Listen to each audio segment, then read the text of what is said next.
Okay. It's live. No swearing. Non fai parolacce, Marco. Oh, no. No problem. Wait. I wait for another moment for that.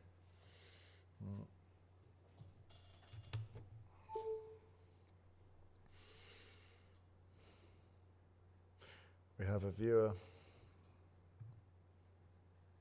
Just trying to see if I can change the settings a bit.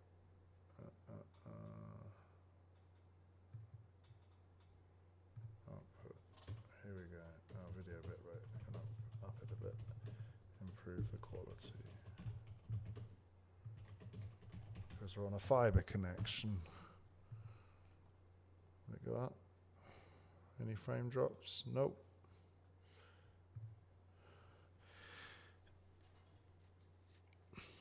Hi everyone.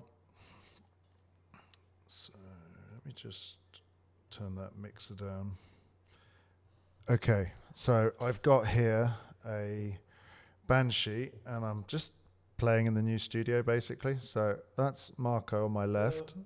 Hello. And yeah, basically the idea is to show you this thing, which is pretty cool. It's a Banshee RRT. It's the only one that exists in the world, actually, of this special edition, which is the gold paint, upside down Dorado fork. It's got a tune by Rulesman, I think. Yeah, it's a full-on enduro bike. We're going to have a look at it in a minute. Just basically playing with the new studio setup. So this is not the proper studio. This is just the bar where we're going to... Let's just put it back. Anyway, this is not the proper studio setup. This is just the bar. And through there is the studio, the proper studio. But I will fiddle with that another time because, you know, I'm basically still working it all out. But it's quite cool here, actually. Now, I have got two mics set up. So I've got this mic here, and I've got the other one, which I'm going to hold, and I'm going to talk my way around the bike. And I just want to see if anyone's on the stream. Yeah, we've got a few people. So that's pretty good. So basically the idea is have a look at this bike quickly and sort of test the streaming setup. Hey Alex, yay, Trail Pimp, how are you going? And just basically, yeah, set it all up, see, make sure the stream works, because I'm going to be able to do way more streams now because I've got this set up, I've got fiber connection, so it's not going to drop frames, hopefully. Doesn't drop frames, no, faster computer. Everything's working a bit better. HD, maybe I can even up the quality even more than what I've got it set to. Hopefully. Let's have a look. Output. What can we put the settings at? We can put it all the way up at 3,000, 4,000. We'll try. But yeah, a bit of an experiment. But anyway, the idea is to talk about this bike, but I'm going to also follow you guys, what you're up to. Watching from work at my home office. Haha. Yeah, that's cool. Well, technically, Marco's still working. These are the guys who are responsible for the studio. Hello. And we're going to have a look at the bike, though. Let's try and fiddle with this thing. Let's see if I can get the... Can I get the chat to pop out? I don't know. Does this work? Chat out, pop out, chat. Pop out, chat. If I press that, it should pop out. Okay. So I can have that chat open, can have the stream open, and I can see what's going on. Great. Right, so let's have a look at this bike, shall we? Well, first of all, I know nothing about it, but all I know it's the only one in the world. Well, I do know a little bit because I've been reading about it. It's called the Titan V3, version 3.2. It's an enduro bike, and I'm just going to switch the view to it and switch mics. So let's do this. There we go. And I can also, I should be able to zoom in a bit actually. Does it zoom in a bit? I don't think it likes that. Oh well, whatever.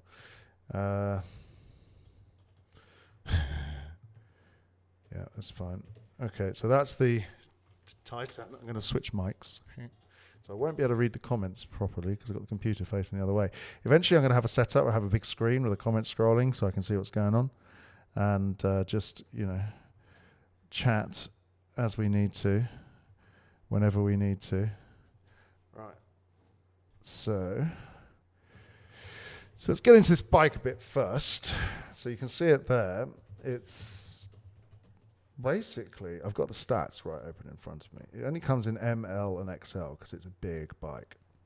It's got a 64-degree head angle and neutral 64.5. It's got an effective seat angle of 76.4, so fairly steep.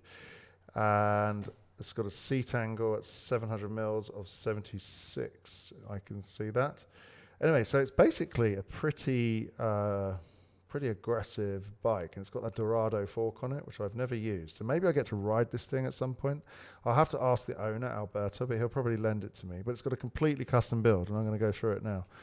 So, yeah, it looks pretty cool. So let's go and have a look at it close up.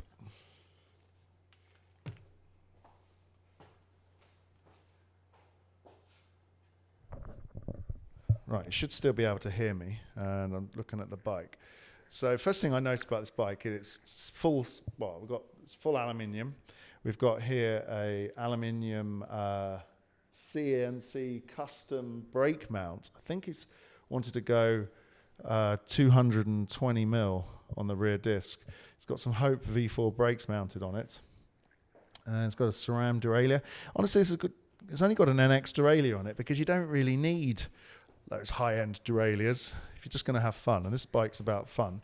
And he's polished his cranks. He's removed all of the black off there. It's a totally custom bike, very unique. The RRT Limited 01. There we go, from Banshee.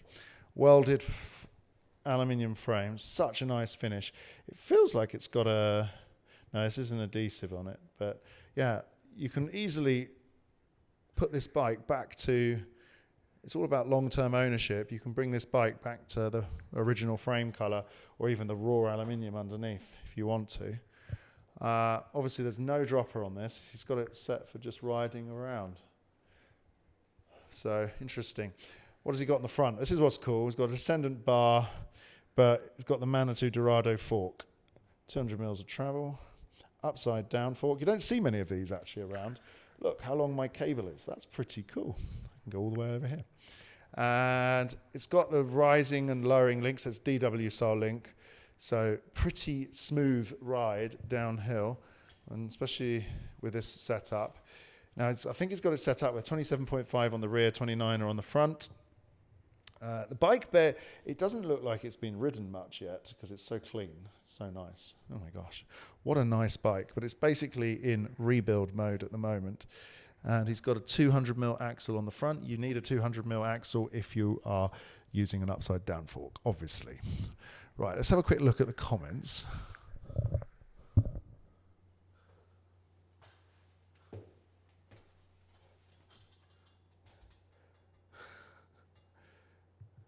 Switch back to the other webcam.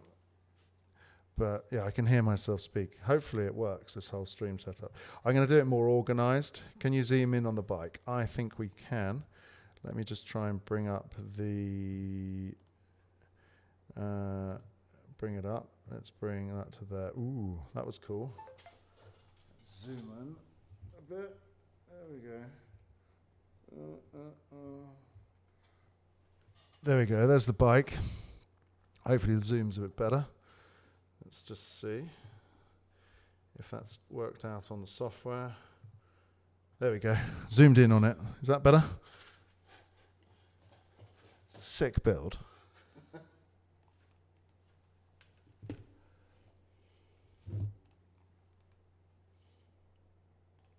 Let's get over there, back over there. Grab the mic. I'm going to see if I can look at the stream chat with the phone. If I can look at the stream chat with the phone, it might be a bit easier. I'm going to try not to make the cable make too much noise on the mic. But yeah, so let's have a look on the stream. I think that'll be the easiest thing to do. Look at the stream chat. But what we've got going on here is it's got a very long, and I mean a very long, top tube. I'm not sure if this is the XL or the X or just the L. I think it's Alberto's quite tall, so he might have gone for the L. But Marco, tu lo sai se è una XL o un L? Questa è una L. This is an L. Wow. Yeah. So it's Because the owner is 1 meter 85. okay. So he's 6'1", 6'1" tall. So quite tall. Let's just see if I can get into the chat inside my video. Can I do that? Your videos, your clips. Oh, I can't see it live. Let's have a look. I want to see if I can see that. No, it doesn't show me the live currently. Maybe I have to go inside YouTube Studio. Yeah, so I can see the chat.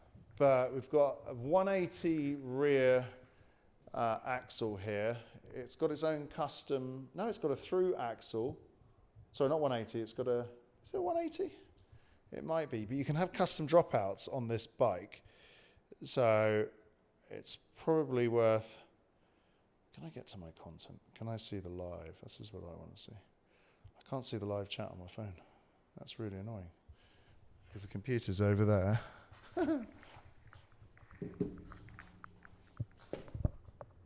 What's the live chat saying? Let's have a look. Yeah, nice bike. I love that colour. Yeah, the colour's amazing. Really an epic colour, I have to say. It looks amazing. And like this is only a web camera that I've got looking this way, so it's not as good quality as the other camera looking at me. But yeah, the finish is spectacular. So really impressive finish. But this is like a pure enduro bike, no electric motor. So, you know, why would you have this bike? I don't know. Because maybe we don't all want to ride e-bikes. But he's got on here a custom, it's made a sort of custom chain guide as well, so it doesn't slap around the chain, stays silently, it won't hit the tyre as well. It's quite cool. I have to say, I'm impressed. So I don't think I can view the live chat on my phone. I was hoping I could, but oh well, never mind. So let's go to me. Oh, maybe I can. Your videos, your movies. No, I can't do that. Anyway, but yeah, a bike like this though, you're going to have to rebuild it. He's got a Fox DHX2 on it with a 400 spring. So I'm not quite sure what the length of that shock is, but it looks one of the longer shocks I've seen out there. So I don't know what the stroke is on it, but he's got it fitted with a 28 front chainring, and I think the wheels are, I could go in the other room and grab the wheels, but they're just sort of standard wheels. The thing is though, he's only a young kid, but he's invested in this bike, and it's kind of frame that's going to be good for a very long time, especially with this geometry. It's very obvious it's got a shorter back end, long front center, stability is the thing. Now this whole Dorado shock on, fork on the front, obviously people, first thing they do is they grab one of these, they put the wheel between their legs and they wobble it to try and, let's say, check to see, oh, is it stiff, is it not? But that's not really the point, because it gives you a little bit of compliance. And if you look at the front of the fork, it's got a really thick axle here, which will be bolted in place. So I don't suspect for the average rider, if you wanted a bike like this, you'd notice it much. And if you were buying this because you're a pro rider or a very good rider, you'd probably accept that fork flex that there is there. But I've never tested it, so I'm looking forward to trying it just to see how it rides, because I suspect it will be a lot of fun. I notice it's got an interesting little mud guard on there, keeping the mud out from the shock area. The rear link is here. This is very customizable. You can easily get at all the pivots very easily. It's all very customizable. The rear dropouts, you can have it like he's got it set, or you can also, which has got a built-in dropout, but you can also have dropouts where you have a bolt on and then you add on to that, so you can customize the wheelbase length. A little bit like Nikolai. But yeah, what a nice bike. Right, let's go back to the chat and see if anyone said anything.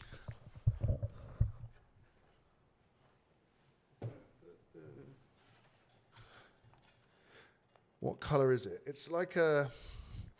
Okay, the color is... It's kind of a goldy color. So, not quite gold, but getting there. It's quite nice. I don't know the actual name of the color. So, Let's switch back to there. There we go.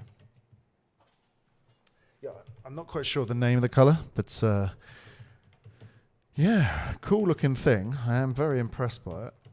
And I saw it the other day and I just sort of walked by it and I didn't notice it. And then I started to pay attention to it. I was like, oh, okay. So, but let's just check that it is. It's the RRT. So is that their website's not very good. The Banshee website's not very good because it doesn't seem to want to bring up what I want. Never mind. Anyway, yeah, because bikes like this you don't see very many of them out there. So you've got the R line, you've got the Prime. There's a whole range of frames. So it's the kind of company that you're going to buy the frame. You're not going to buy a complete bike very easily. So, yeah, but it's a custom bike. So there's only one of these in the world. In fact, it's not even on the website. Oh my goodness. Interesting.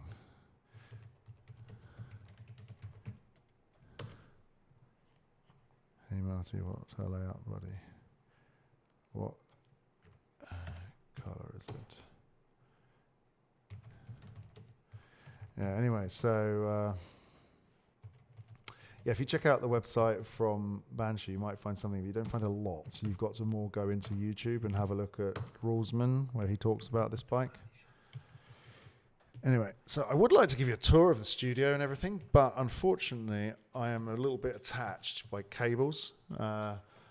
Another day, we're going to go in the studio, which has got this amazing brick wall behind it, which is 400 or 500 years old, and we're all blacked out, and we'll have proper lights and everything. Here, we've got a bit of a light here. This is probably a good spot to do a podcast. This is going to be the bar area of the studio, which is pretty cool. So, yeah, it's like a studio shop. It's a pretty cool bike shop, actually. It's still being built, so, you know, but never mind. We've got a lot of boxes and stuff around, covered in tyres. Look, let's have a look at the tyre collection behind me. What have we got here? Oh, classic tyre. The Minion DHF, 29 by 2.5. What's this? An Exo Protection 3C Max Grip TR. I just did a video all about tyres.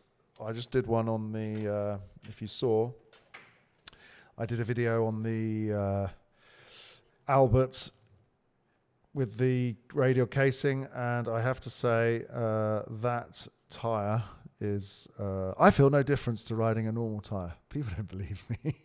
It's true.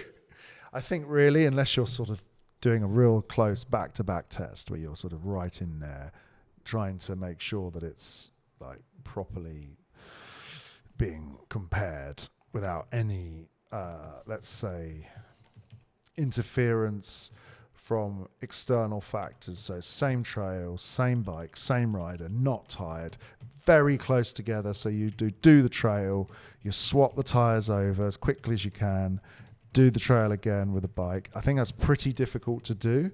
So, yeah, I don't know. Testing tyres just randomly is not give you a great example, but what I will say is that from testing the tyre, I was a little bit sort of like, okay,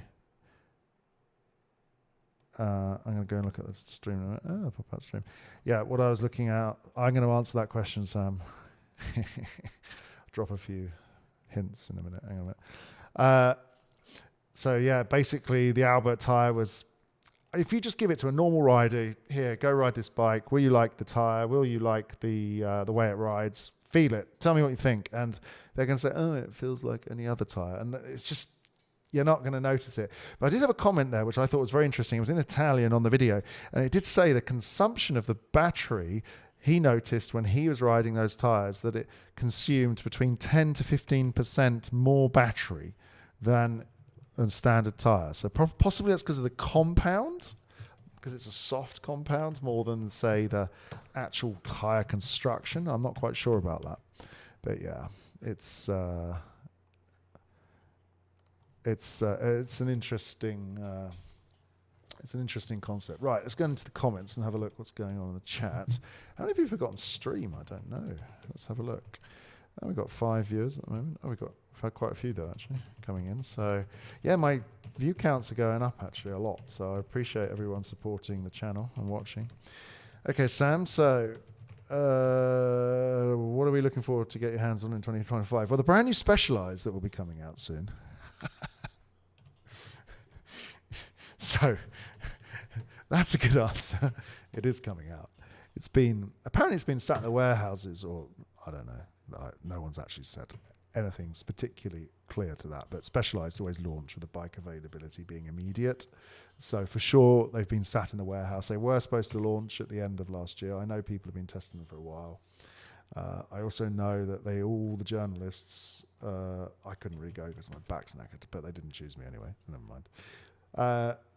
They went to Madeira, which is an island sort of off Portugal in the middle of the Atlantic. They went testing the new Specialized Turbo Levo with a new motor. Now, I'm not quite...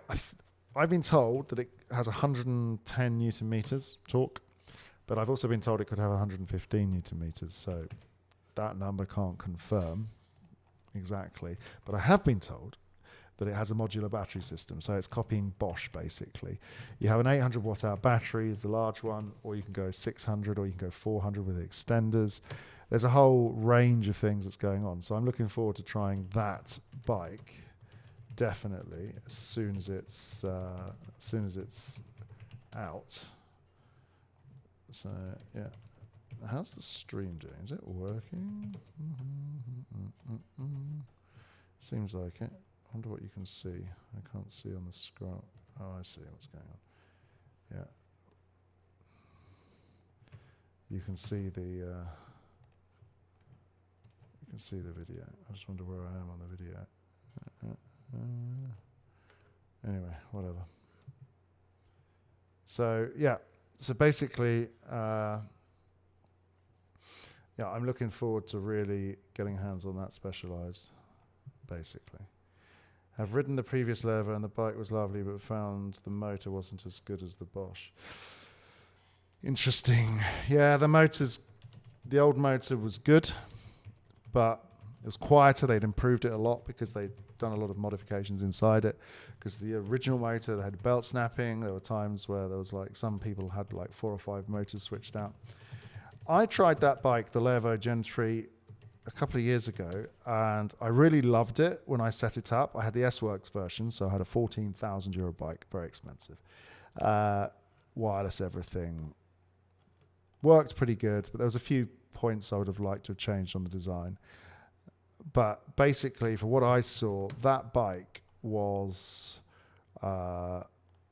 brilliant to set up, but then you go ride on one trail, but then you go ride another trail, and it felt like the setup was wrong.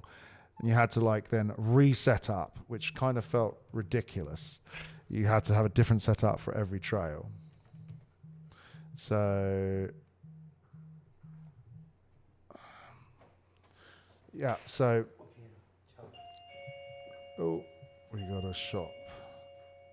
We got a locked door at the moment. So yeah, basically, I got my son messaging me as well. Yeah, so basically when we go on that motor and you look at the power consumption, it doesn't have that sort of thump in the back like the Bosch does when you're riding in turbo mode, definitely. The new motor will probably be, I've been told the bike rides very well, better than the DJI, which is what I've been told. So yeah, that's a good one. But basically the motor, they had another version of that on SRAM. They called it the SRAM motor, even though it's the same motor from Specialized. So SRAM took it on. They bought the rights for that motor, I think. And I've ridden that on the Nuke Proof, and I've ridden it on the Propane Econo 2. Two good bikes. Enjoyed riding it on that. The auto shift function works well, I have to say. Would I have that over the Bosch or the Bosch over that? Hard to say. I'm interested to see how they irrigate the motor, so how they deliver the motor power. That's something I'm really interested to see, because it'll be definitely something to consider when it comes to. Let's just check. It'd definitely be something to consider when it comes to what bike you're going to choose, because Bosch are also going to have some software updates at some point which will change the current motor system that they've got going on there. So yeah, so I'm looking forward to the new Bosch setup. I'm looking forward to Shimano launching their new motor. That's wild rumor. No, it's not. But yeah, I've been told there's a new, not by Shimano, but by somebody else. There's a new Shimano motor coming, the 802. So that'll have the same power. It'll have 110 Newton meters as well.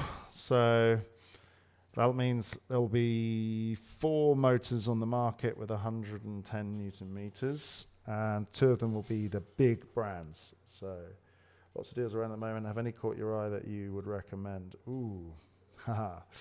Well, the best deal that I saw out there, which I think is almost gone now, I don't think there's any left, is the Yamaha. I've also had a Yamaha rumor as well. Apparently Yamaha are not going to be launching their new bike until 2026. But yeah, that was an amazing deal. I think it was like $2,000 or euro even for their bike. It was a really good deal. I think if you see a Gen 4 or Gen 3, Turbo Levo, one of the aluminium ones, they're probably really bargain price. They're worth considering probably. Otherwise, good bikes, Cube. I don't know if you've got Cube in the States, but in Europe, if you see a Cube, very good value, very good level of componentry on them for the price. Pretty impressive, have to say. Anyway, so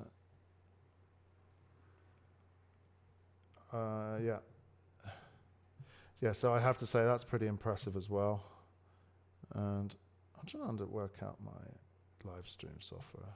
I don't really understand it. Never mind, whatever. I don't do enough streaming. I like coming on streaming every now and then. I love my EP8 and my Bosch CX Gen 4. Yeah, that's the thing.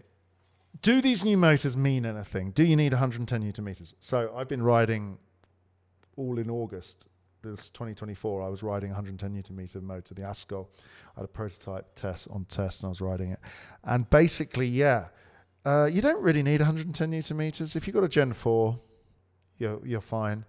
The Gen 5, which I've been testing on the properly, riding a bit more on the Focus Jam Squared, I think I'm going to go for another ride tomorrow on that, but it's going to be raining, so we'll have to see. But that is a good motor. In fact, maybe I'll go and test that in the rain on the slippery rocks and see how that goes. But I'm going to ride uphill because I've still got the dodgy back, so, got to keep it calm. I want the Cube, but don't like the integrated headset. Yes, that's a good point. Cables through the headset. Yuck. And they really are annoying, I have to say.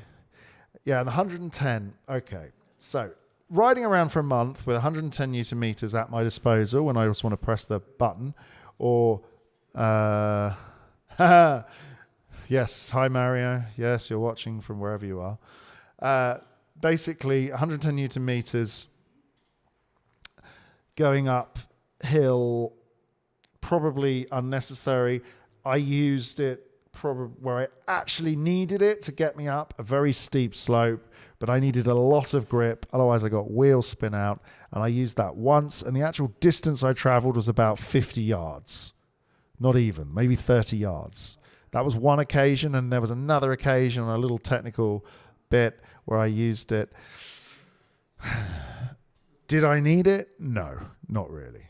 So in my opinion, I don't think you need a 110 Newton meters, which is probably why the ZF motor, which I'm really looking forward to, and why don't I message right now Raymond, or they're called Raymond, excuse me, the brand is that's got that motor on their bike. They've got it in exclusive for 2025. So why don't I message them to get them to say, oh, when are you sending me this bike? So I think it's called, let's have a look. Let's do update on motor test, motor availability, on bike availability, on bike availability. There we go. I've messaged a guy. Hopefully he'll answer.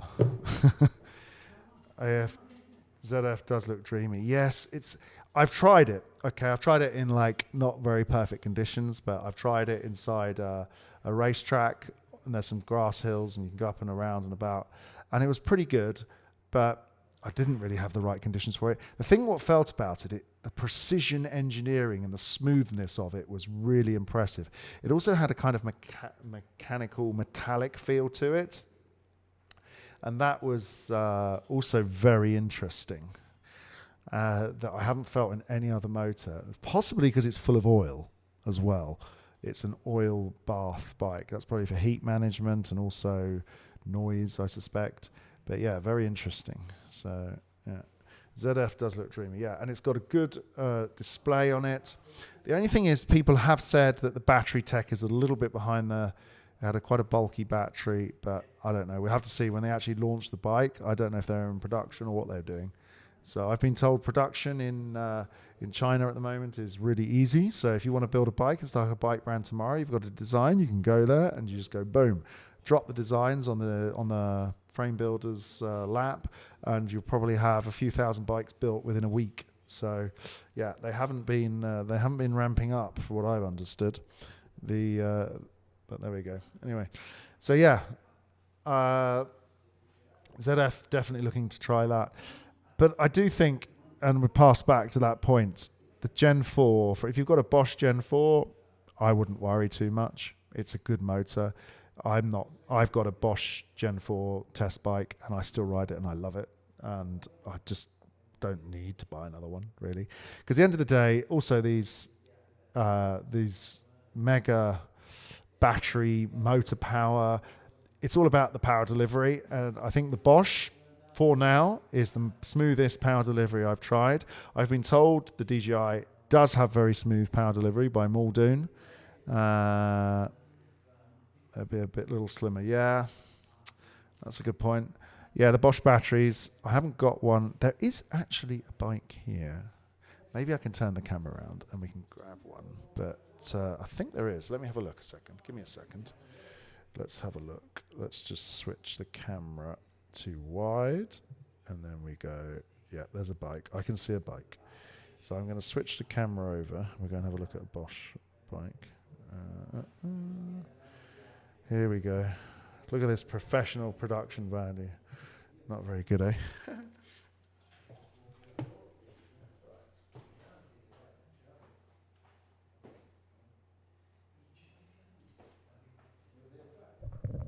Yes, there is one. Let me just grab it.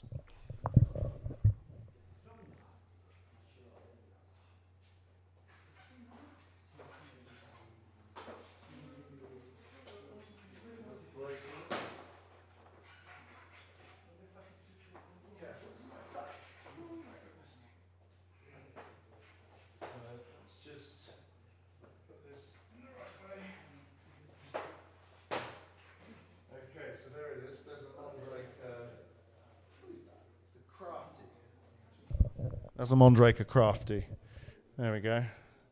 And that has the new Bosch motor in it.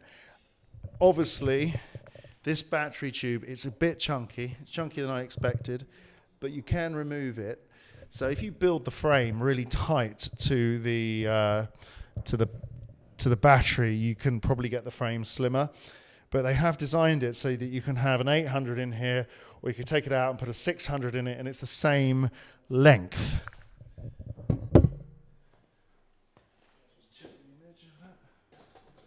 Yeah, that's pretty good. Yeah, so that's basically, looks nice. Yeah, so that's the Crafty. And let's get back on the screen. Very confusing. Oh my goodness. I need double screens to do this properly. I need a production assistant. If anyone wants to join me for live streaming and have a production assistant, that'd be quite cool. Yeah, so this is the Crafty. This has got the aluminium rear end and the carbon front. It's got quite a long forward geometry. It's also got the new Bosch display on it, which if I turn the bar, you might be able to see. which is a copy of the Shimano one. Looks a bit smoother and sleeker though. A bit more square and angular. But yeah, the Crafty Mondraker, good bike. This is the R version, so it's got not the highest end of spec on it, but honestly, with a bike like this, even with this spec, you're going to be able to fly down the hill with this. And I should have one of these on test, but I'm going to have to wait till April. But these are good bikes. I'm looking forward to getting on one of these. That's an L, and you can see how long it is. I don't know if there's a tape measure anywhere. We could measure it. But yeah, it's an interesting bike. The biggest thing about this with the motor is also it's easier to maintain, because if you look in one of my previous videos, you'll see that I removed one of these motor and it literally took seconds to maybe a minute to get the motor out compared to the old system. So that's a lot nicer design. So yeah, definitely interesting to use.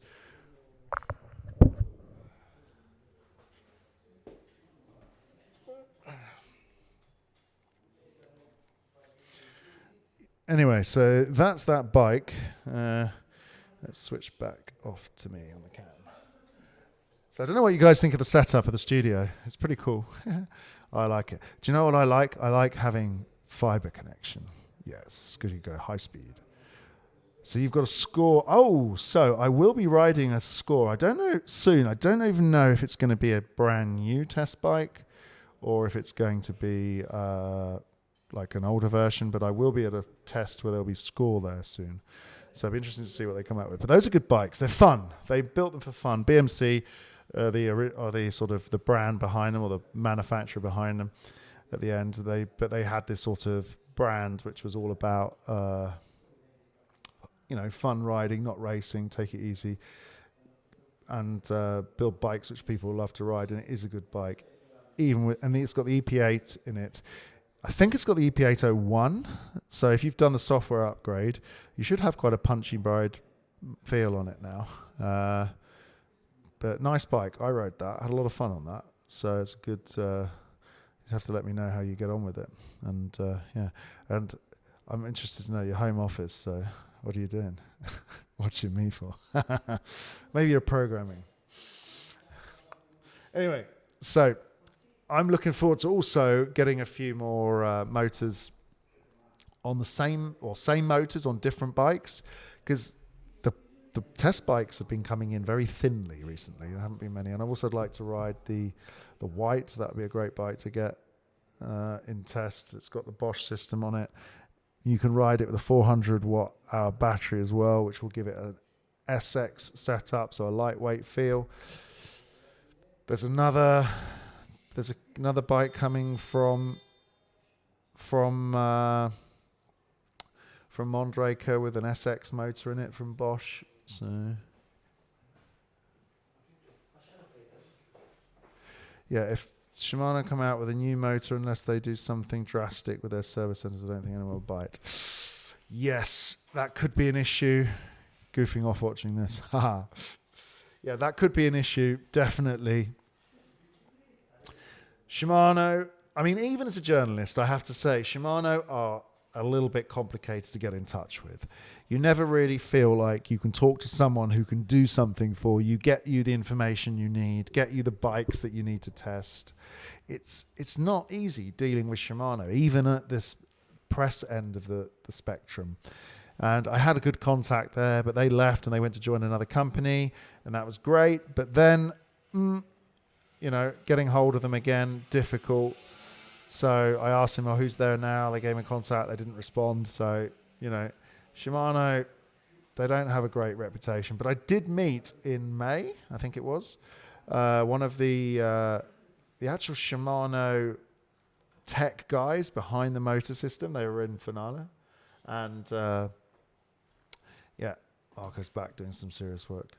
So they had the tech guys were in Finale, and they were testing and racing but they've stopped enduro racing this year.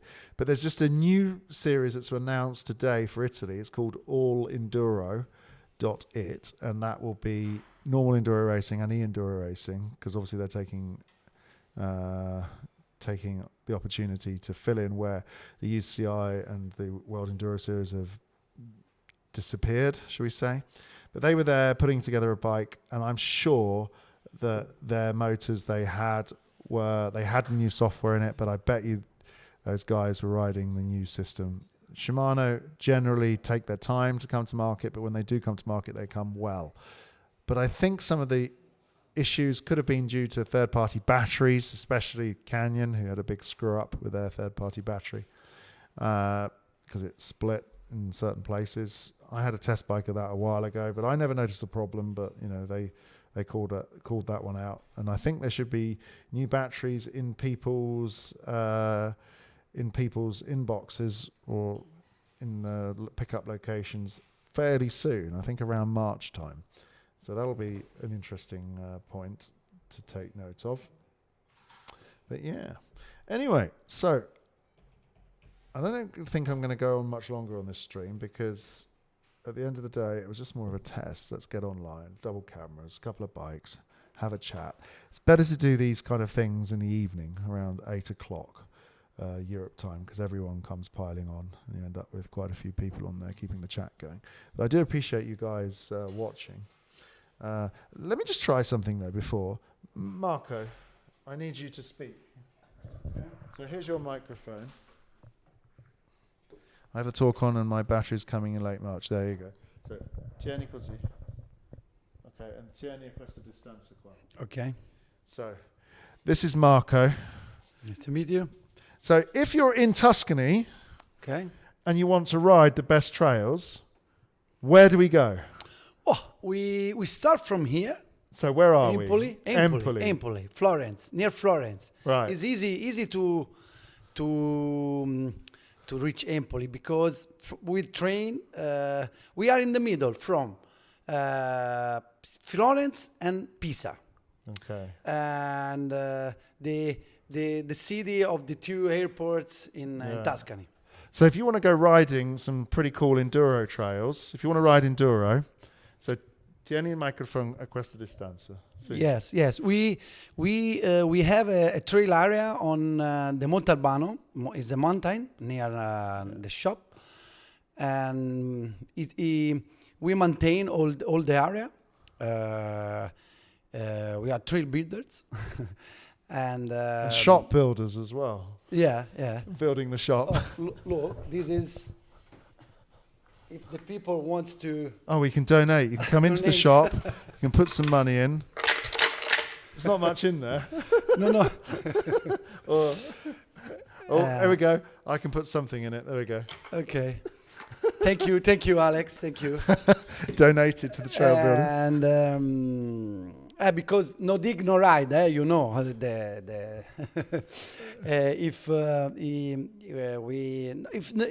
the trails are not maintained, you can't ride. But the area of Tuscany, I mean, you can ride. There's so many places to ride in Tuscany. I mean, many. Yes. So from here, within an hour and a half, we can be in Rincine, which is one of my favourite locations for more advanced riding. And we've also got Abitone, which is pretty good in the summer with lift.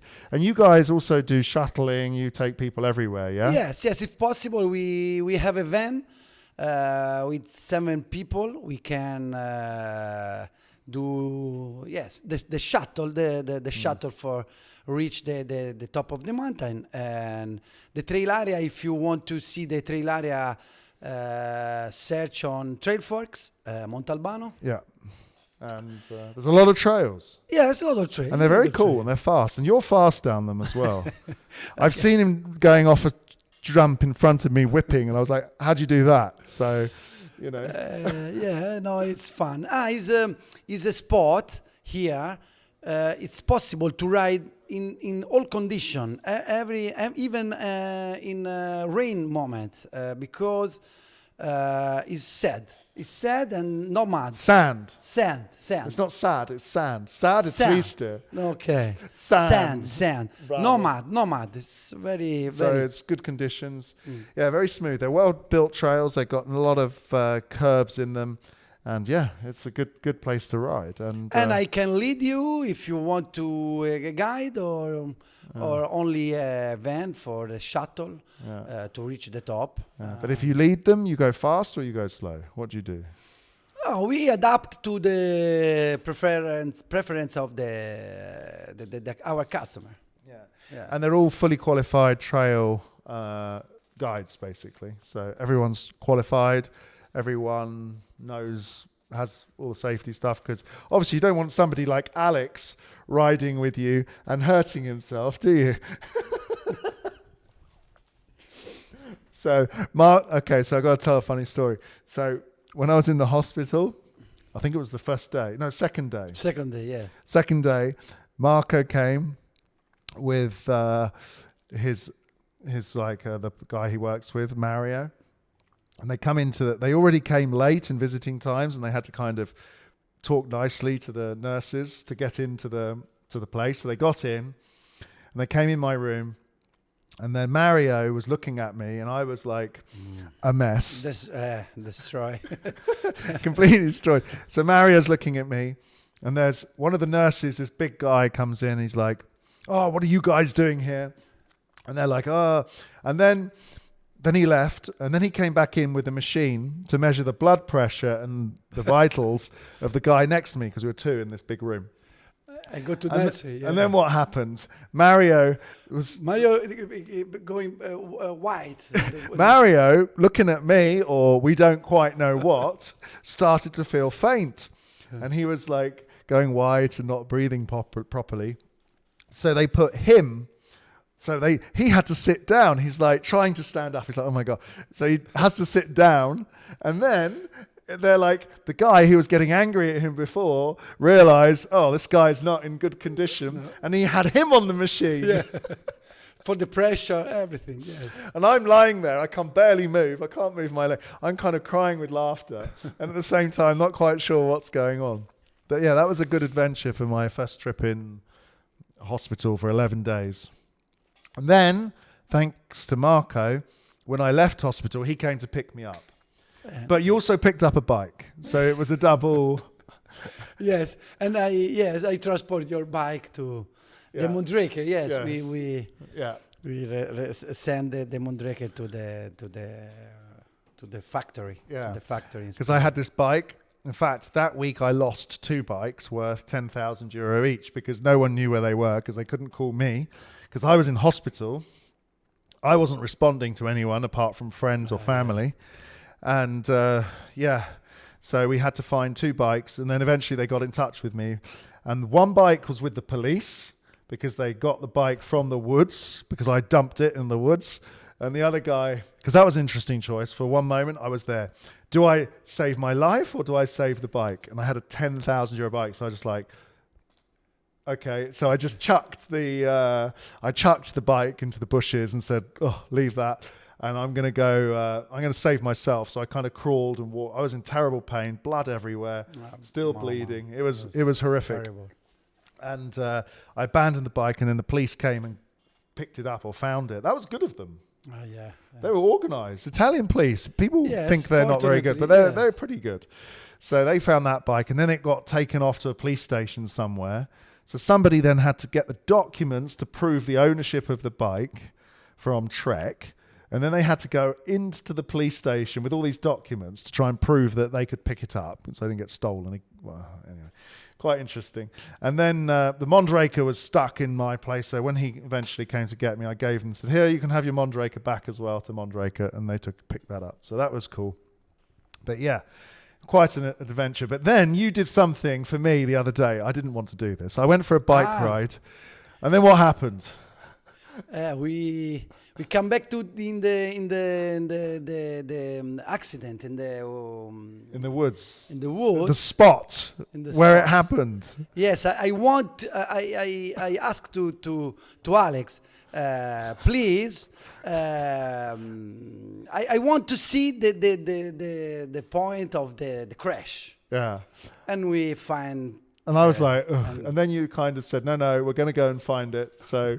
We went back to the location. And so what did you think about where I crashed? Probably your speed was so... too fast, because... I'm a fast rider. Or maybe not at the right time. No, because it's a deep section and is like a drop. Yeah. It's a steep drop. It's like yes, 3 meters. Yes, it's a deep drop. But the problem is the car. The corner. The corner. Is near this drop. And probably there's a tree. Yeah. So I went left. Well, I went straight, and I tried to go left, but I lost the grip on the front, and then I went headfirst into the ground. Yes, and you had the impact directly with the helmet on the ground. Face first, properly like that. Face first. Pretty bad. But also, what about getting out of there, though? Quite difficult to get out of there, no? Are you surprised I managed to get out? No, because it's steep to climb back up. Because I had to climb back up there, and I was feeling terrible. It was, oh my God. Anyway, yeah. Was very... No, it's strange because it's high, but probably the speed was very, very high. Because the impact... if you see in the real, the helmet is impressive because the helmet was completely destroyed. Yeah. Have you ever seen a helmet like that? No, never. I haven't either. But when they did a scan as well, they found nothing wrong. Apparently, there's nothing wrong with my head. No. It's important to wear every time when you ride the bikes, the full face. Yes, right. Now tell me, what do you do now, Marco? Now I have a full helmet. Yes, because is the only helmet that you wear when you do enduro. Yeah, exactly. So thanks to me almost killing myself, not quite, but sort of, that Marco now wears a full face helmet. Mario wears a full face helmet. And are there other people who are wearing full face helmet now after they saw what happened to me? Yes, because we have an association here and many other